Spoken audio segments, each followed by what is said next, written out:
Oh, bumanat na naman itong si ano, Executive Secretary Lucas Bersamin. Alam niyo itong si Executive Secretary Lucas Bersamin, ito yung isa sa, sumisira sa administrasyon ni PBBM, eh, Administrasyong Marcos. Imagine ninyo, ay 'di ba yung sabi ni dating DPWH Yusek Bernardo nung nag-appear siya sa Senado, yung Yusek Olaybar, nakipag-usap sa kanya, sinabi na mayroong 2.8 billion na pondo galing sa office ng Executive Secretary at bibigyan lang daw ng ano 15% na porsyento.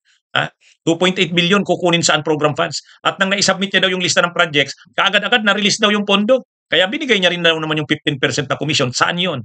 Sa Office of the Executive Secretary. Ngayon, itong si Bersamin, ah, kung ano-anong mga rason, hindi raw ganun dapat kadali ang paglabas ng mga salin ng mga executive officials, mga miyembro ng gabinete, pati presidente.